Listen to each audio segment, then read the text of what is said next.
Welcome students to another lecture. Last class में हमने cell के बारे में बेसिक कॉन्सेप्ट पढ़ा था। अब देखिए सेल जो मेनली हम लोग डिवाइड करते हैं cell on the basis of nucleus. Cell को हम लोग बेसिकली दो टाइप में डिवाइड करते हैं। One is the prokaryotic cell and another one is eukaryotic cell. ठीक है, सेल को हम लोग दो टाइप में डिवाइड करते हैं, एक प्रोकैरियोटिक सेल, दूसरा यूकैरियोटिक सेल। ये जितना भी हम लोग डिवीजन करते हैं that is on the basis of membrane bound cell organelle. Membrane bound, suppose अगर आपका घर है जस्ट लाइक यहाँ पे अगर वॉल्स प्रेजेंट है तभी तो जाके डिफरेंट चेम्बर्स होंगे। तो कोई भी सेल के अंदर डिफरेंट टाइप के सेल ऑर्गेनेल्स प्रेजेंट होते हैं। अगर सेल ऑर्गेनेल के बाहर कोई मेम्ब्रेन है means membrane bound cell organelle अगर प्रेजेंट है that is eukaryotic cell. Membrane bound cell organelle and in prokaryotic cell membrane bound cell organelle are absent. यहाँ पे क्या होता है, बाहर simple plasma membrane, within the plasma membrane all other cell organelles are present that are not enclosed within a membrane। ठीक है, तो आज हम लोग स्टडी करेंगे अबाउट प्रोकैरियोटिक सेल स्ट्रक्चर। तो प्रोकैरियोटिक सेल के एग्जांपल में हम लोगों ने सिंपल लिया है एक bacteria cell that are present in the kingdom Monera.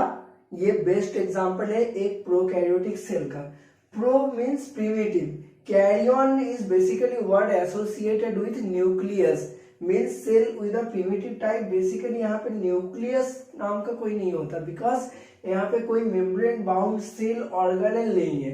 जैसा हमें पता है जनरली यूकैरियोटिक सेल के अंदर क्या होता है, न्यूक्लियस प्रेजेंट होता है, न्यूक्लियस के अंदर डीएनए होता है। अब यहाँ पे मेम्ब्रेन बाउंड सेल ऑर्गेनेल ही नहीं है तो न्यूक्लियस के अंदर डीएनए नहीं होता।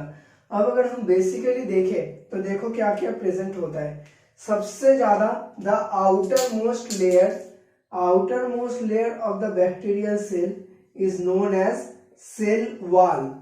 सेल के सबसे बाहर वाला पार्ट क्या होता है, that is known as the cell wall.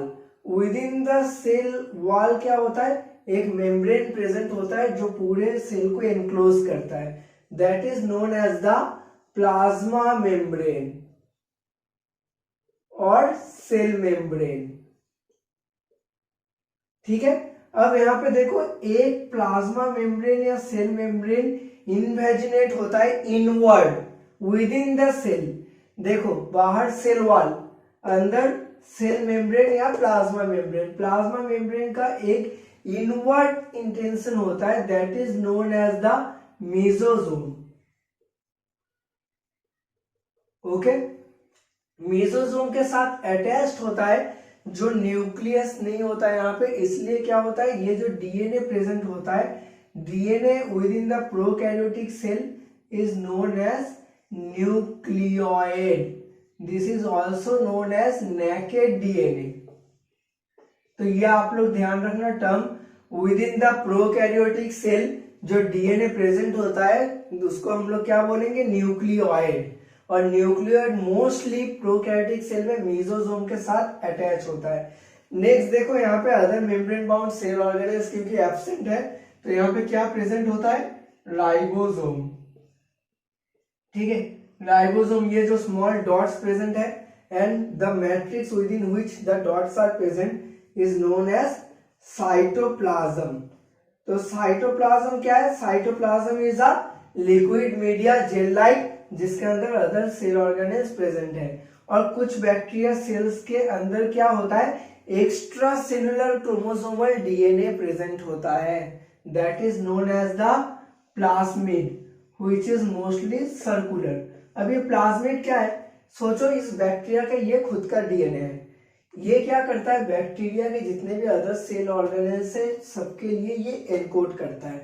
अब प्लाज्मिड क्या है, एक्स्ट्रा क्रोमोसोमल डीएनए, मतलब जो इसका खुद का डीएनए नहीं है, इसने बाहर से इसको क्या किया है, इंपोर्ट किया है। अब जैसे ये सेल के अंदर आएगा, ठीक है, ये क्या करेगा, अपना इंडिपेंडेंटली रेप्लिकेट करेगा।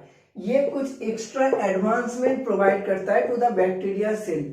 सपोज जैसे इसके पास कोई एक जीन है ए जीन अब रेजिस्टेंट है फ्रॉम सपोज एंटीबायोटिक एम्पिसिलिन, मतलब ये प्लाज्मिड डायरेक्टली क्या करेगा, इसको एम्पिसिलिन रेजिस्टेंट जीन प्रोवाइड करेगा।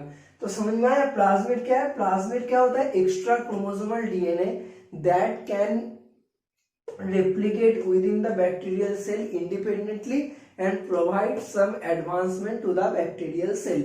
ठीक है, तो मोस्टली जैसे कॉमन एग्जांपल्स प्लाज्मिड के हैं जो क्या करते हैं, ड्रग रेजिस्टेंस प्रोवाइड करते हैं मेनली अगेंस्ट एंटीबायोटिक्स। ओके, अब देखो यहाँ पे कुछ एक्सटेंशंस है छोटे छोटे, दीज आर नोन एज पिलाई। ओके, इनका फंक्शन क्या है? बैक्टीरियल कॉन्जुगेशन, बैक्टीरिया का जो रिप्रोडक्शन होता है कॉन्जुगेशन में ये gene transfer, horizontal gene transfer में इंपॉर्टेंट रोल प्ले करते हैं।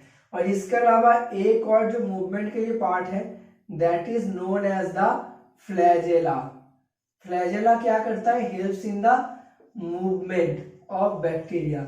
अब flagella on the basis of presence of flagella के बेसिस में हम लोग बैक्टीरियल सेल के डिफरेंट टाइप्स होते हैं। अब देखिए बाहर जैसे बेसिकली दो मेम्ब्रेन्स है, एक है सेल वॉल, उसके अंदर प्लाज्मा मेम्ब्रेन। अब कुछ केसेस में क्या होता है, सेल वॉल के बाहर भी एक एक्स्ट्रा लेयर प्रेजेंट होता है जिसको हम लोग कैप्सूल या स्लाइम लेयर बोलते हैं। जैसे एग्जांपल है स्ट्रेप्टोकोकस न्यूमोनिया। याद कीजिए जब ग्रिफिथ एक्सपेरिमेंट हमने पढ़ा था तब वहां पे हमने दो स्ट्रेन स्टडी किए थे, एक होता है रफ, एक होता है स्मूथ। स्मूथ कौन सा स्ट्रेन? जिसके सेल वॉल के बाहर कैप्सूल प्रेजेंट था। तो ऐसे ही कुछ बैक्टीरियल सेल में प्रेजेंट हो सकता है। Okay, this is more over. अब देखो यहाँ पे मेनली जो हमें सेल ऑर्गेनेल्स मिलेंगे दैट आर राइबोसोम।